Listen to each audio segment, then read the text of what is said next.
岁月，放心当下。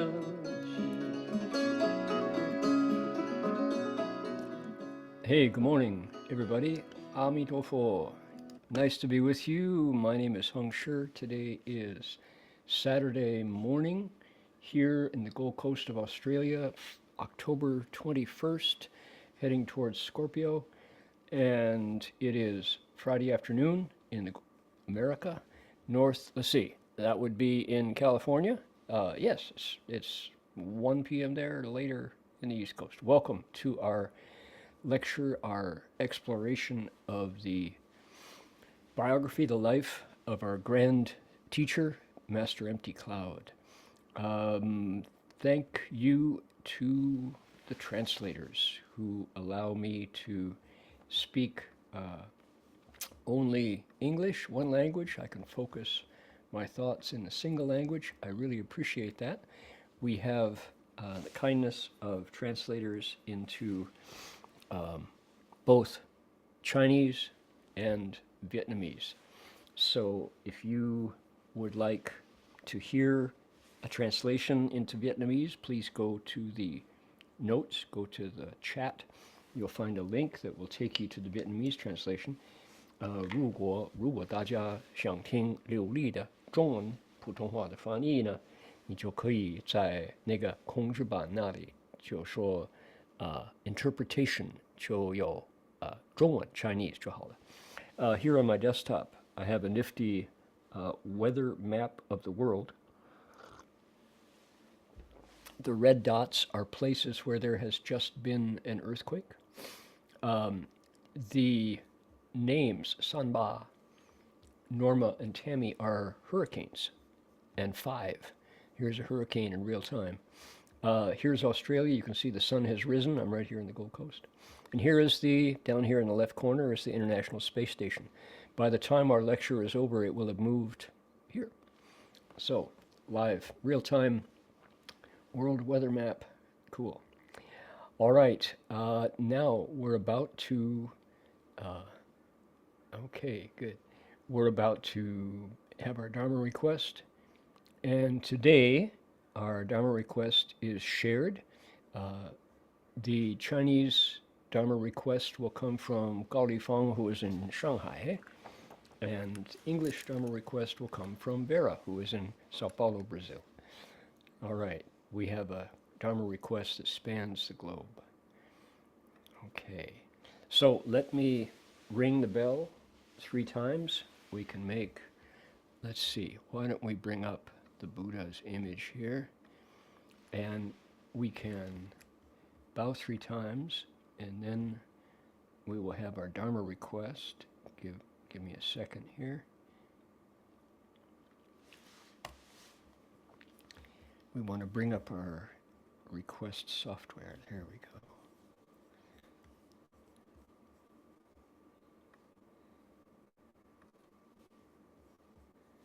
Right. There it is. Coming right up.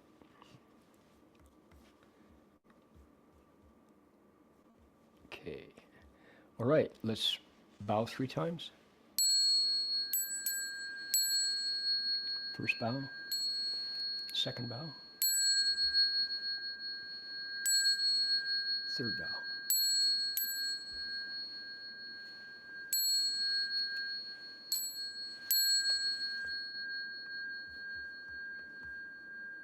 Here's the Dharma request. 好，那高丽芳，如果你要请法，请你开始。好的，可以听到我的声音吗？听得到，谢谢。恭请大德僧听，为此法会及一切众生，请转妙法轮教导我们，如何了生脱死，离苦得乐，速证无生。Will the Sangha with great virtue, out of compassion, For the sake of this assembly and all living beings, please turn the wonderful Dharma wheel to teach us how to live suffering and attain bliss and end birth and death and quickly realize non-birth. Namo tassa bhagavato arahato sama sambuddhassa. Vera, go ahead. Namo tassa bhagavato arahato sama sambuddhassa. Homage to the blessed, noble, and perfectly enlightened one. Homage to the blessed, noble, and perfectly enlightened one.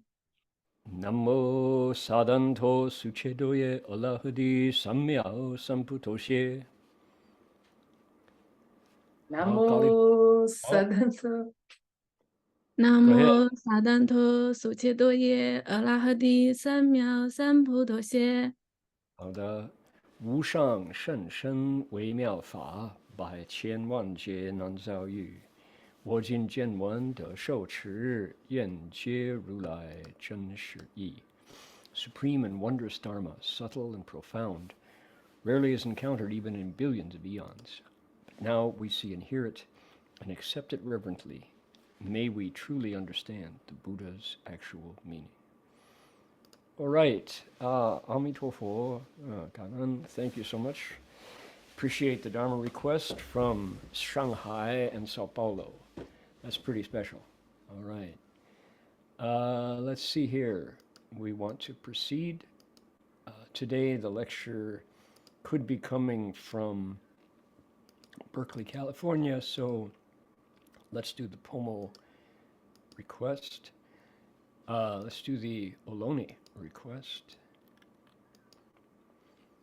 to say that the Chocechno Ohlone people practice spiritual connections to the earth and to all creation here in their ancestral land in Alameda County for tens of thousands of years, and today we acknowledge them as traditional custodians and original storytellers of these lands. We offer our respects to their elders past, present, and emerging, and to all First Nations people whose sovereignty was never ceded. 小切什俄罗尼人在他们祖先的土地上修炼着他们与土地和万物的精神联系，已有数万年。今天我们承认他们是这些土地的传统监护人和原始讲故事的人，并且向他们过去、现在和新兴的长老们表示敬意，以及主权从未被割让所有第一民族的人民们表示敬意。We do. Indeed we do. The bell sound wide resounds throughout 100 million worlds.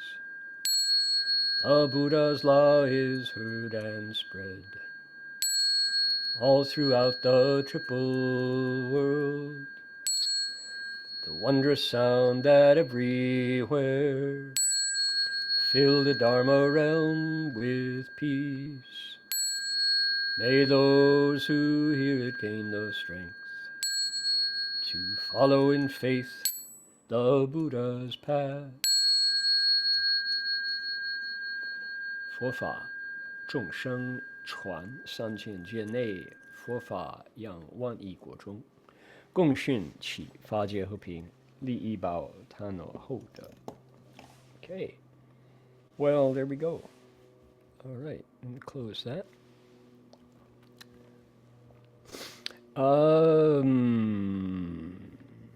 Today, guess what? Let's take a look before we go here. This is interesting because this is a map of the world with real-time clouds. This is a current weather map, and you can see right here in the middle. This is night. This is day. So this is the sun. It is now 6 a.m. in the Gold Coast. So it's morning. Here's Australia, and the sun has risen across half the continent. These lights, that's the Northern Territories, and here is Perth, that little light here. But those are the real clouds. And when you get over to, let's see here, this is Korea. There is, no, I take it back. This is the Gulf, the Persian Gulf. And there is a tornado, a hurricane here. Hurricane Samba is threatening South China. Hurricane Norma over here is approaching Mexico, and Hurricane Tammy is off the coast of Cuba. Yeah. So, and these are earthquakes places. You can see New Zealand has 2 earthquakes in the last 24 hours. Yeah, interesting. A way to look. And our first Dharma request came from Shanghai here, and the second Dharma request came from Sao Paulo down here. So, and I'm sitting here. So, how amazing that the speed of electricity allows us to communicate with each other. Where are we on our Zoom call? We are in San Jose. We are in the Gold Coast. We're in Brazil. We're in Ukiah, California, Shanghai. We're in Stockton and Sydney, Cascade, Colorado.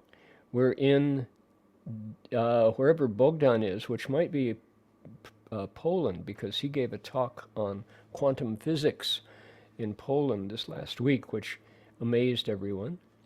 Let's see, we're in San Leandro and Sacramento and Danville. We're in Hong Kong and Sunnyvale and Montreal. We're in Chaoyang and London and the Gold Coast. We're in Dublin, Ohio and Oslo and Tracy. We're in San Jose and somewhere in Shenzhen, Berkeley and Los Altos and Seattle. We're in Jakarta and Taipei and Seattle. We're in Switzerland, Ukiah, and the Gold Coast. We're in Dharma Buddhist University. Kitty Sorrow is in the house. And we're in Grass Valley and Los Angeles and San Jose. San Rafael in New York City and Singapore. The Bay Area, San Jose and London. St. Petersburg, Florida, Mesa, Arizona, and Oslo, Norway. Whew, from the hot to the cold. San Jose and Elk Grove and Oakland. From Dublin to Ukiah to Rosemead, Oklahoma, and San Leandro and South San Francisco. We're in Vietnam and Beijing and Ukiah. We're in Virginia and Malaysia and Taiwan. We're in Santa Barbara and let's see here, that is Haining and Ohio. Okay, welcome. Okay, all right. Let's see here, where else? Now we switch over. We're in Harbin and Jilin and Lanhai and Anhui and Jilin and where else here? Anhui, 2位在安徽朝阳市. Okay, good. Shandong and Tangshan and Hu'er-Haute. We're in Shenzhen and Zhejiang and Nanjing and Hainan and Shanghai and unknown. All right, by golly, look at the planet. Now, we're looking at something that goes beyond geographic location. This is the Buddhist precepts which have been transmitted before there were the current geopolitical divisions. We're looking at the life of Master Xuyun Lecture, Master Empty Cloud, as depicted by our teacher, Master Hsuan, and illustrated by an artist in Hong Kong. I don't know the artist. Was the artist name recorded? Yihuan, maybe that's a question for you. Can we research and find out whether anybody knows who the artist was? I don't think the biography lists the name of the artist, but it was someone who was available who took up the work in Hong Kong when Master Hua needed an artist and produced these wonderful woodblock faux wood blocks. They're what, engravings? Not sure the medium either, but they're magnificent. Okay, here we go. Number 16, 受具足宝戒, receiving the invaluable complete precepts. 智谷山涌泉寺里昌开上人为批题师，以妙莲和尚远受具足戒，名演彻，又名古言，号德清。自出家受戒，前修密行，穷究教理，大圣起心论等典记。此其要者而修之，错其境者弗应之。Okay, did everybody, was that big? I should have made it bigger. Everybody see those characters? When he reached Yongquan Bubbling Spring Monastery on Drum Mountain, Gu Mountain, Gushan, he bowed to the High Master Changkai, eternally initiated, eternally beginning, as his teacher, with whom he donned the monastic robes and shaved his head. He received the complete Bhikshu precepts under the auspices of the Venerable Master Miaolian. His name is Wonderful Lotus. He was given the name Yan Che, extensive and thorough, probably, and Guyan, an ancient cliff face, ancient cave, yeah, as well as the designation Doqing, pure virtue. After leaving the home life and receiving the precepts, he withdrew and began cultivating in seclusion. He exhaustively investigated the principles of the Shastra entitled The Arising of Faith in the Mahayana, Awakening of Faith, as well as various sutras, trying to select and embody their essential points. Okay, here's the illustration. Let's take a look. It's interesting that our illustrator gave us a Buddha with burn marks on his head, as it looks like a young monk with lots of blessings, instead of a standard Buddha image, where this is apparently the altar where the Buddha would be, given the three masters here on the platform. The burn marks, the incense scars on the head of the main Buddha are a little unorthodox for a Buddha image, but I think the illustrator was trying to make the point that this was ordination. So what do we have here? We have three monks behind the altar in front of the Buddha. We have rows, 1, 2, 3, 4, 5, 6, 7, 7 masters. San Shi Qi Zheng, 3 masters and 7 certifiers who are there to inspect these individuals down below, the new candidates for ordination, the new preceptees. Here we have 2, that should be 3. Usually monks come 3 at a time, sometimes 2 at a time, in front of the masters, where they are inspected to see how well prepared they are. Are they ready according to the traditional criteria? They're asked very personal questions about their state of health, about their state of mind, about their legal status. Make sure they're not married. Make sure that they have the permission of their spouse to leave home. To make sure that they are not burdened by debts, that they're not escaping the military. Make sure that they're not criminals trying to escape the law. Make sure that they are not here under false pretenses for any reason. There's even a question, are you secretly a dragon who has transformed your body to come and get the precepts and then go off to be a dragon monk? And you have to vow, promise that you're not. You don't have any communicable diseases. They ask about your age. And with all these questions, they also need to have a bowl, an alms bowl, and 3 robes and a sitting cloth. Those are the criteria for survival in the Sangha.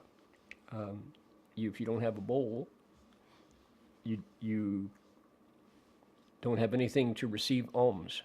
So you can't be a field of blessings monk. So with all those criteria, they come in front of this panel of monks and who are qualified, and the masters and certifiers have to be over 10 or 20 minimum 10 or 20 years in robes. They have to be invited, and people who have whose character is avowed, certified to be qualified. They have to be pure in intent and virtue. And with all of those conditions set, what happens is a ceremony, a formal formula that has been passed down from the Buddha's time, and it's done differently in different traditions. So in Thailand, it's slightly different. In Sri Lanka, it's different. In Tibet, in China, in Vietnam, Korea. And yet the heart of it is the same. These monks in the Sangha inspect the candidates and say, yes, you are qualified. You can now join the Buddha's Sangha. And at that point, these individuals cross over and join the world's oldest fraternity, the longest running group of monastic men and women on the planet. And it's quite marvelous. There is an invisible moment that happens where what is called the jieti, the substance of the precepts, comes from the preceptor, from these 3 monks and the 7 certifiers, and enters the body physically of the candidate, and they become a member of the Buddhist Sangha.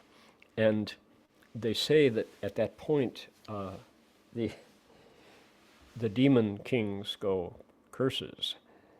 The demon's palace trembles because they have one fewer member of their team, and the Buddha's family increases by 1, 2, 3, or however many monks. And there is a moment when the preceptor says, 你是大江夫法, are you a great hero? Are you a Mahapurusha, hero among humans? And the answer is, 是大江夫. Yes, I am a great hero. 是大江夫. And at that point, Mara goes, rats, curses. And he's fewer. The demon's following is fewer by 1, and the Buddha's following increases. Shifu wrote, 受戒即入诸佛位，持戒清净如月圆，身口意业无瑕疵，舍我运功其谁担?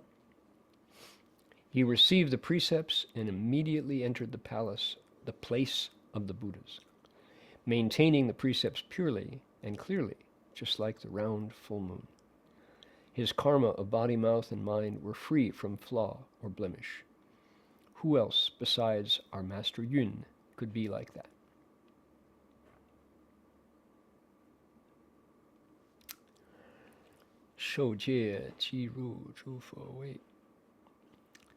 So receiving the precepts then you could say enter, but better to say embodies the weight, the status of the Buddhas,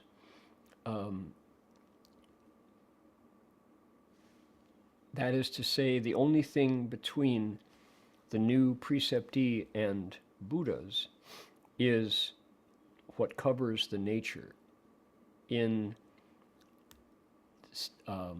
what do you say, in stature, in position in society.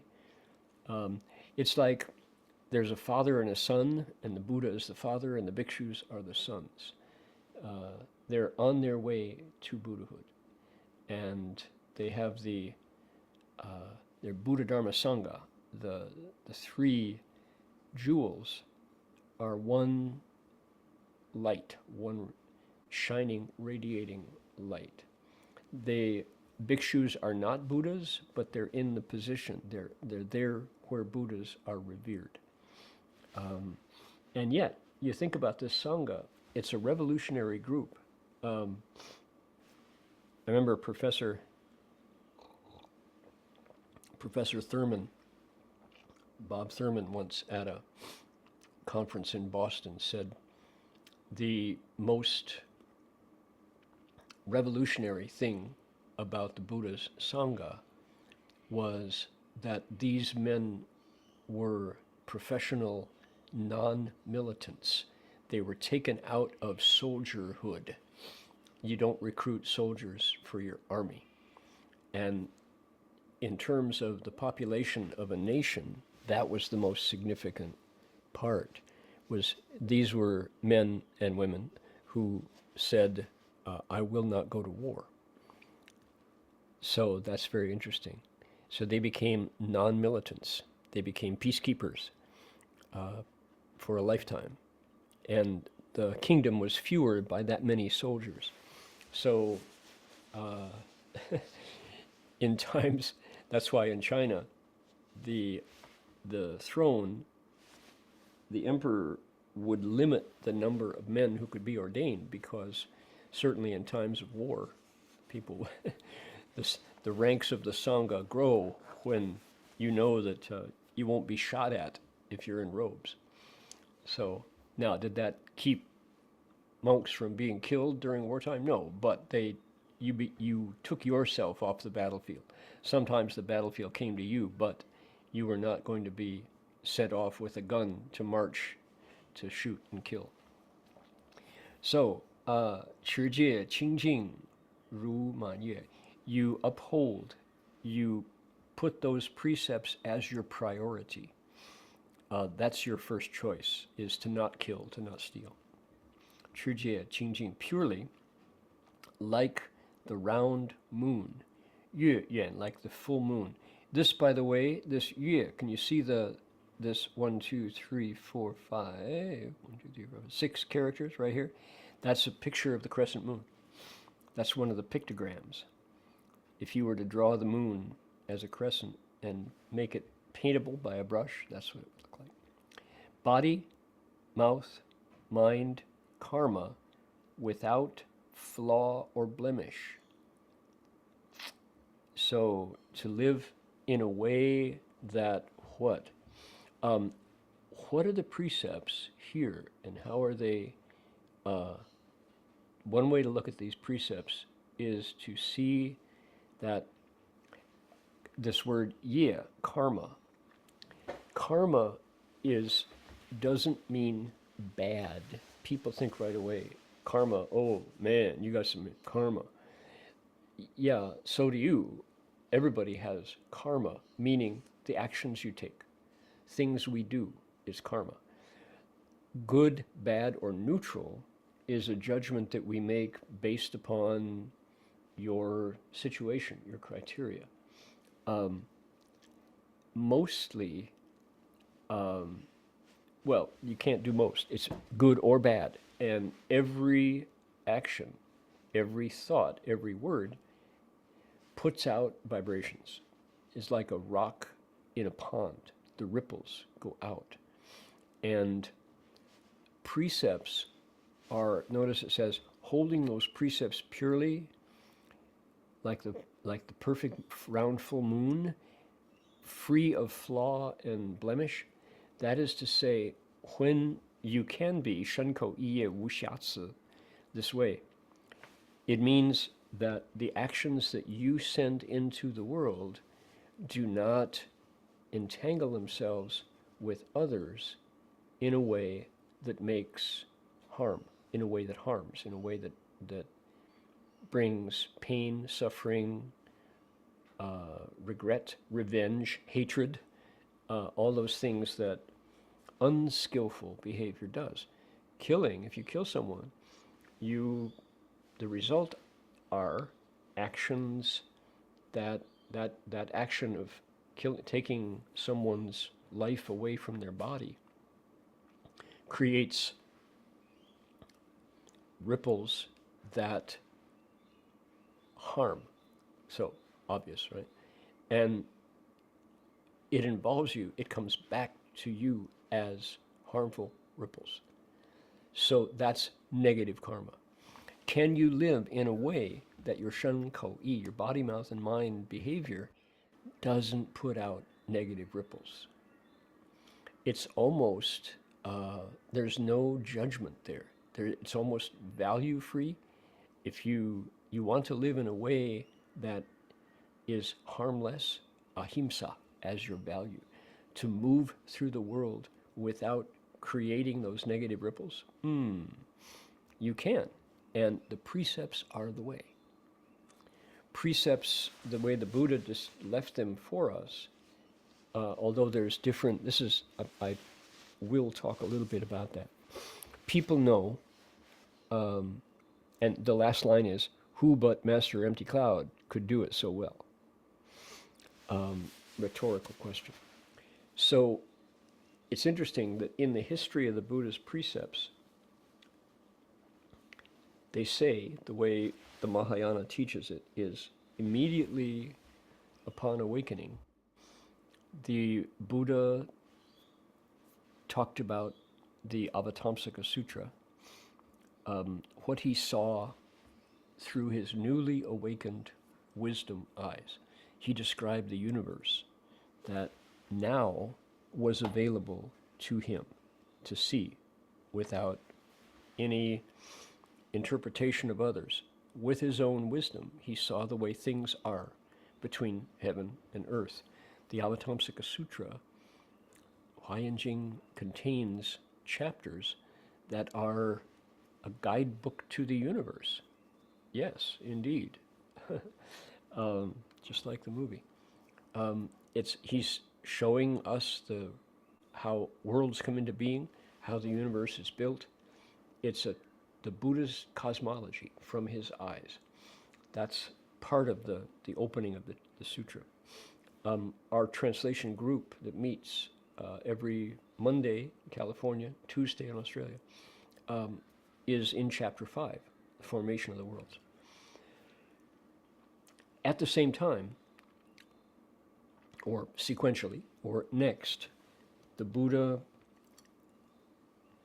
gave teachings that were collected as the Net of Brahma, the Net of Brahma Sutra. And he describes behavior, just the way we talked about it just now, from the point of view of the Bodhisattva.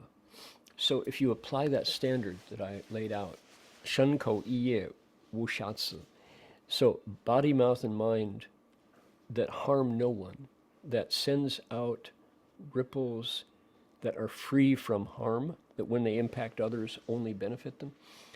The Bodhisattva precepts were described by the Buddha as a way to benefit others,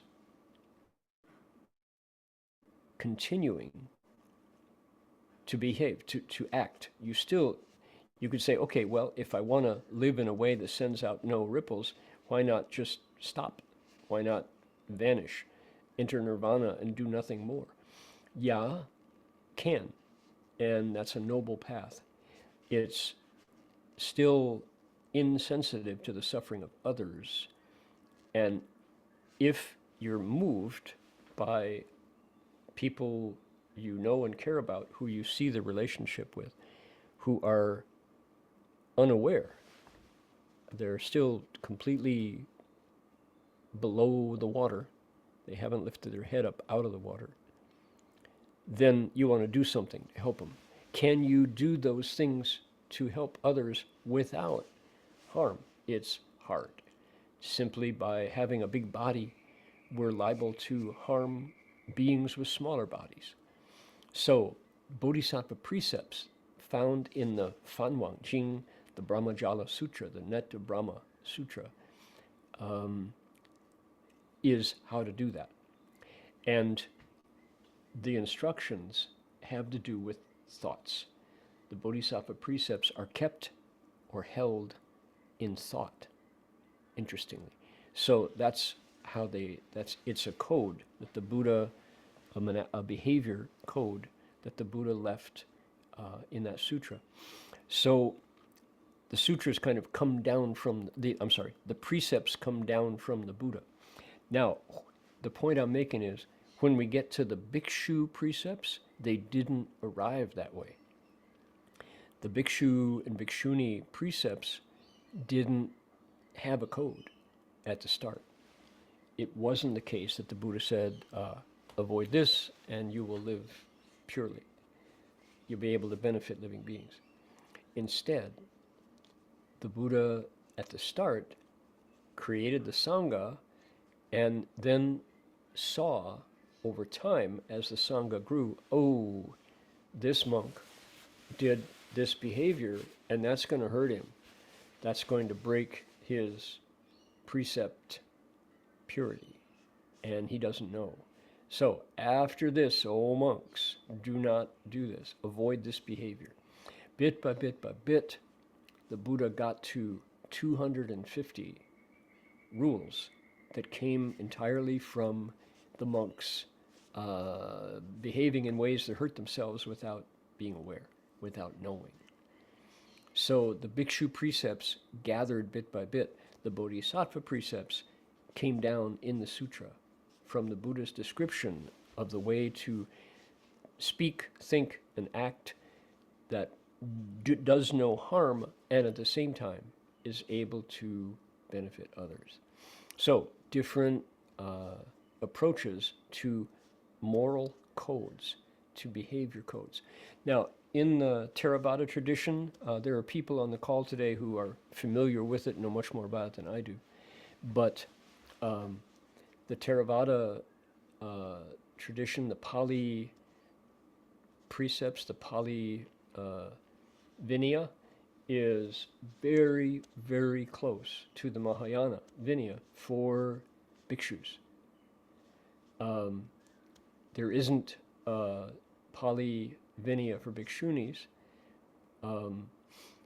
The Bhikshuni Vinaya in the Mahayana has more precepts because women in cultures, East, West, ancient, and modern, are considered often possessions or vulnerable to attack, and so and defenseless, So women monastics needed more precepts to keep them safe from marauding men who would see bhikshunis as a prize or as a trophy and as a target, and turn them into victims of attack and rape and stealing and as valueless things, right? Culturally, women are considered, they have to follow their father, then they follow their husband.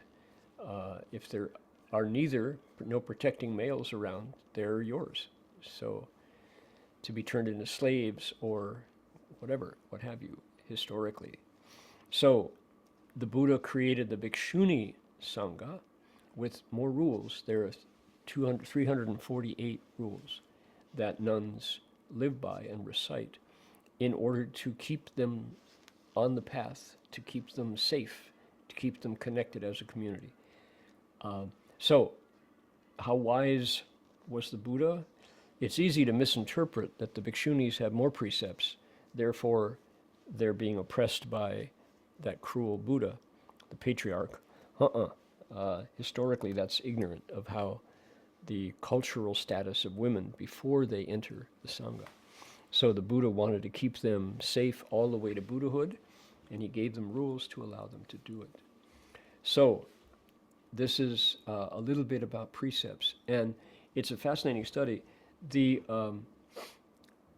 in our brother monastery next to City of 10,000 Buddhas, Abhayagiri, Fearless Mountain, in the Ajahn Chah tradition, there are numerous monks who have memorized the entire Pali Pratimoksha, the code of the monks, and every fortnight, every 2 weeks, on the first moon, the first and the 15th of the month, the new moon and the full moon, they can recite from memory the code of precepts that the Buddha laid down. I asked this last time, and I don't know anyone who has memorized the bhikshu precepts in Chinese and can recite them from memory. I don't think so. So, interesting that that is a real benchmark for adherence to the rules. At Abhayagiri, again, there are regular classes on applying the bhikshu's precepts to the world, and our monks at Redwood Vihara have attended numerous precept discussions, and they talked about how lively and wonderful is the exchange between the bhikkhus, talking about how they creatively apply the Vinaya rules to situations that arise in the world, and how the ways to hold and what to do when you break the precepts. How do you repair your precept, return to purity after moral error? Fascinating study. I wanted to show folks, let's see, here's a picture everybody can appreciate. Here in the center is Master Hua.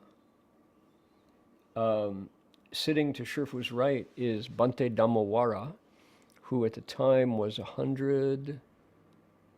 Was he 100? Sitting to his right is Ajahn Sumedho. And here is Shifu in the center. This is 1991. Here are 2 Vietnamese monks who lived in France.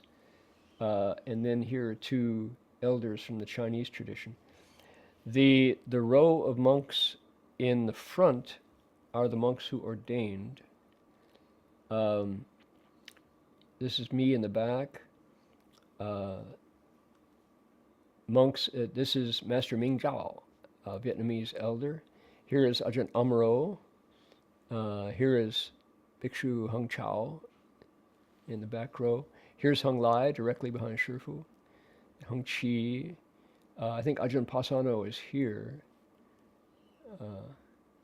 Quite a group of worthies. That was quite a year.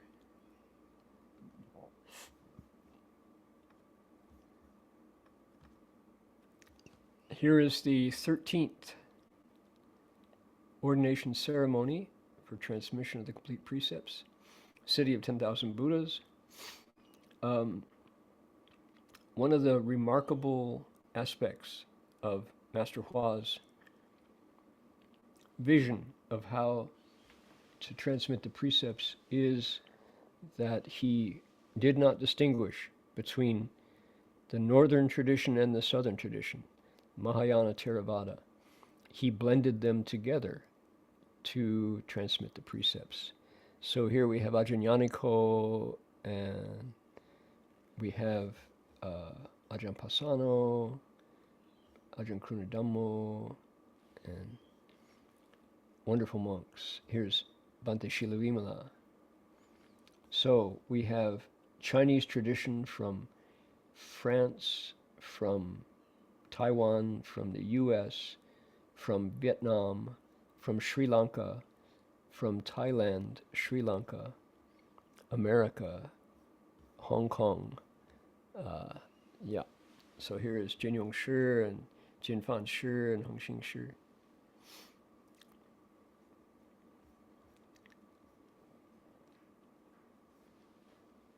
taken in front of the Chiatan, the precept platform at City of 10,000 Buddhas.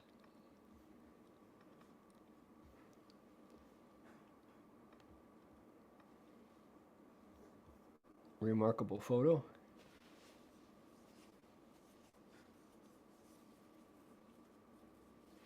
Just the colors of the robes.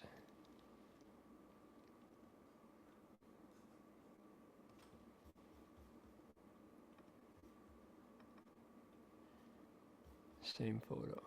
Okay. So the idea is that we are, there we go, good. This tradition is alive in the world. There are people who have said Buddhism in the West in the 21st century will be a lay phenomenon. I hope not. Not exclusively. If it were, if the ordained Sangha were to vanish from the planet, the world would be impoverished. It'd be a poorer place indeed.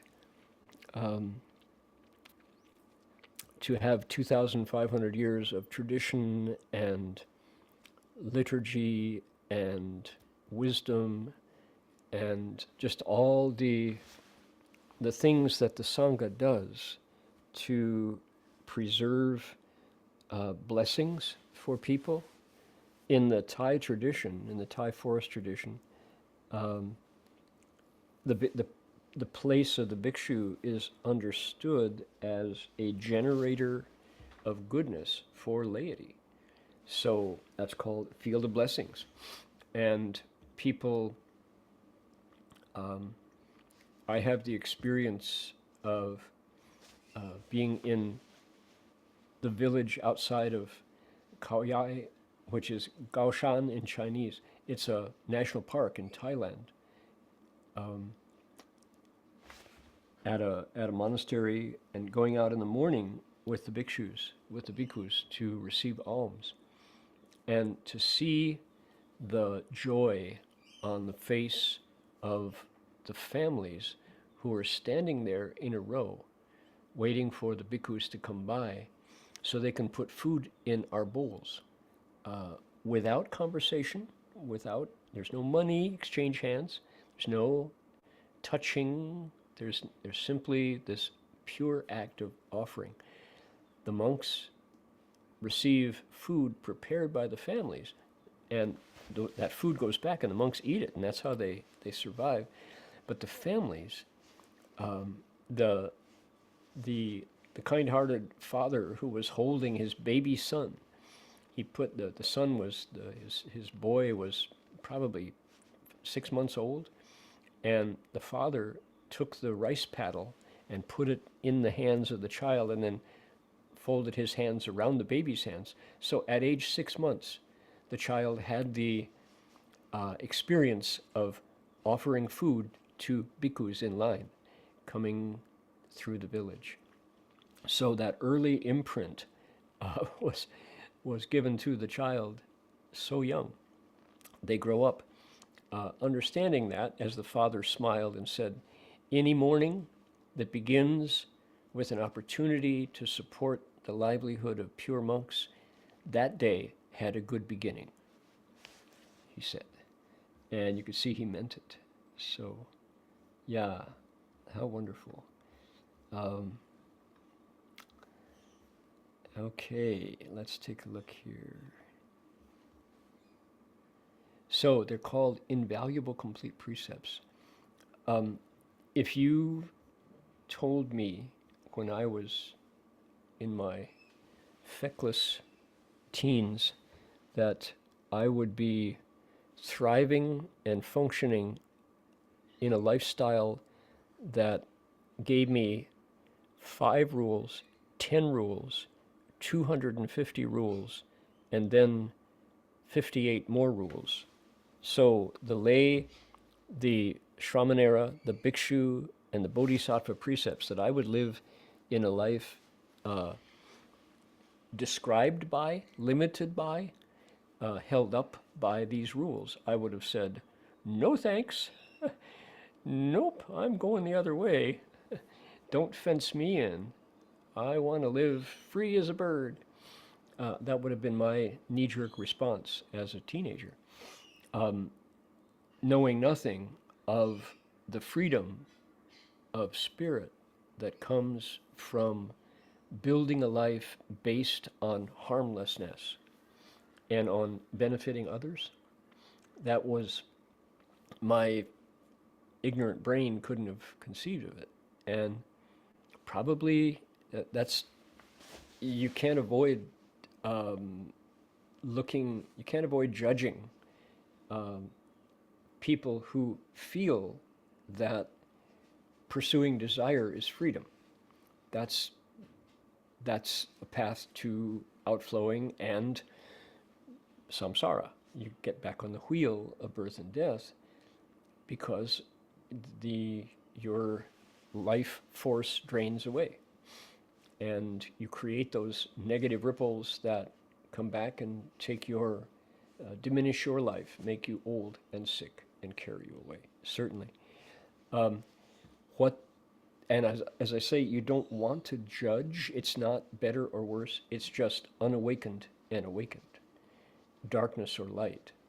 And my old view that freedom meant follow my emotions, follow my passions, and if it feels good, do it and do it again, kind of Ernest Hemingway's, that's in the dark, guaranteed to lead to suffering. That will lead to dukkha, no doubt, to the degree that we're attached. When things break up and go away, it's hard not to suffer. The life of precepts offers the possibility of awakening. Precepts say, essentially, I want to climb high. I want to get up to Nirvana Mountain's peak. And to get there, once you get up high, you need things to support your walk. You need strength. You need crampons, spikes on the bottom of your shoes. You need oxygen. You need a rope. You need an ice axe. You need warm clothes. You need to be strong. So the precepts provide that strength, that preparation, and the inner equipment to get to the top. Precepts, samadhi, and wisdom. This is the precepts part. It's the preparation for going high in life towards a place where the views are remarkable. There's nothing like the view of the world and our lives from samadhi. Precepts prepare for that next step. And that next step leads to the third step, which is the wisdom part. So this is, these rules it's a very different perspective. The Buddha said, you can follow me. You can be a Buddha. I will yield my position as founder of the faith happily. I don't want that position. I will give you all of my knowledge, complete, no difference. But you have to follow my path. You have to do what I did. If you do, you can become a Buddha. How many world religions can make that promise? The answer, one. Buddha Dharma, Buddhism. Do you say, I will follow you, Jesus, because I want to be God? You don't. You don't say that. You don't replace Allah and his prophet, Muhammad, right? You don't ever expect to be the Blessed Virgin. So theistic faiths as a whole The founder, the creator, the supreme being is different from us, the flock. Buddha Dharma says, as soon as you set foot on the path, there is the promise that it will lead to perfect wisdom. This is the way. This is how it's done.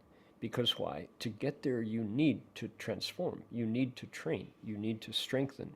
You need to flex to become soft and kind and compassionate. And compassion is the result. It's not a given. Compassion comes from being ultimately free of self to the point where you merge with everyone else. That takes hard, sustained work. You don't think of compassion as the goal, and finally you're able to be one with everyone. Why? The self doesn't like to die. These precepts give us a means to subdue the self while sustaining kindness and compassion.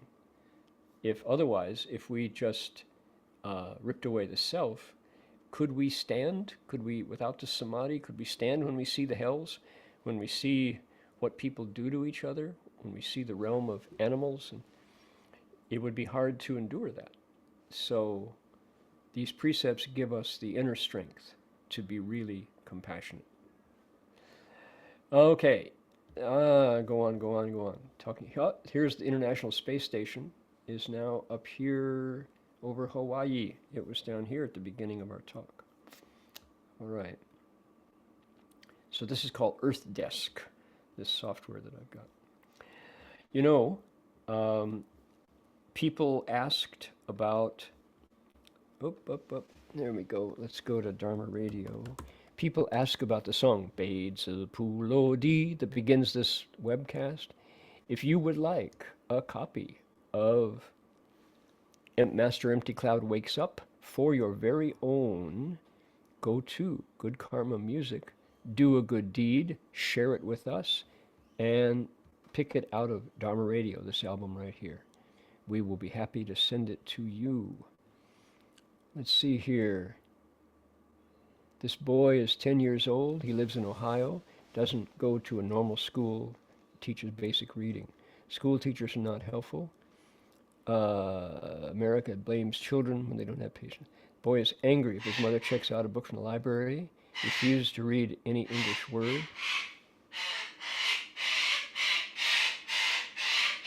Goodness.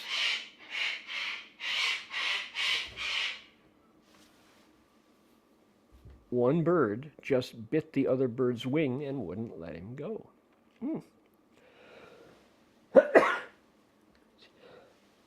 Excuse me. I found a tutor who's willing to try to help this boy learn reading. He likes songs, likes to listen to the talk, likes the biography. Not common. I would need to print these for him to practice with the tutor. Okay, good luck teaching the 10-year-old boy how to read. Well done. All right. A lot going on. That poor bird just had another bird bite his wing. Ouch, right outside my door. So, what you do a good deed. Tell us what you did right here in the form. Hit submit. 1 + 1 = 2. And take your pick of Buddhist music, including Beidzi Pulo Di. All right. That's good karma music inside of dharmaradio.org. Put that away and dedicate merit. Here we are. There will be a sutra lecture tomorrow, 7:30 California time, 12:30 here in Queensland, until daylight savings happens. Following that, City of 10,000 Buddhas Sunday night lecture happens 7:30 p.m. California time, Sunday. That's 12:30. That's 7:30, 12:30 here in the Gold Coast on Monday. Okay, please make a wish and send out your merit.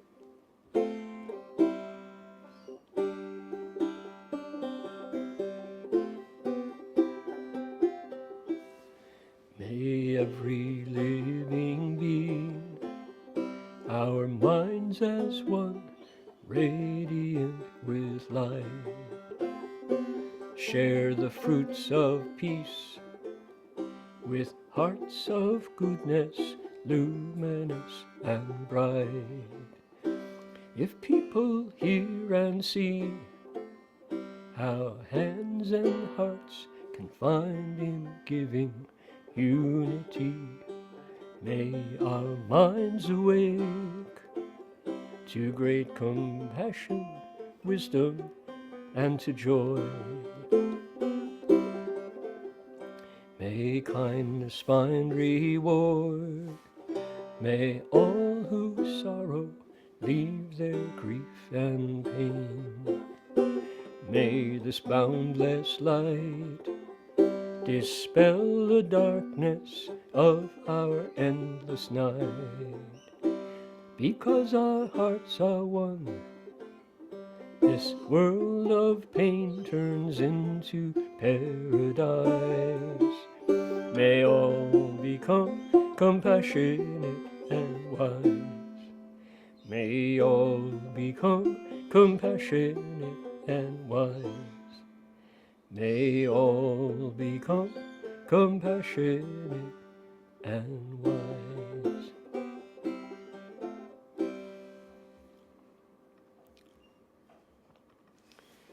Can we bow to the Buddha together? You're welcome to join me. Hold on. Set that down. Okay, got my bell. Here we go.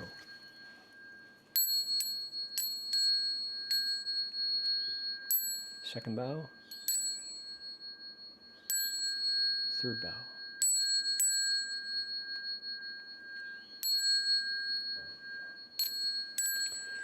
Bow in respect to the Venerable Master.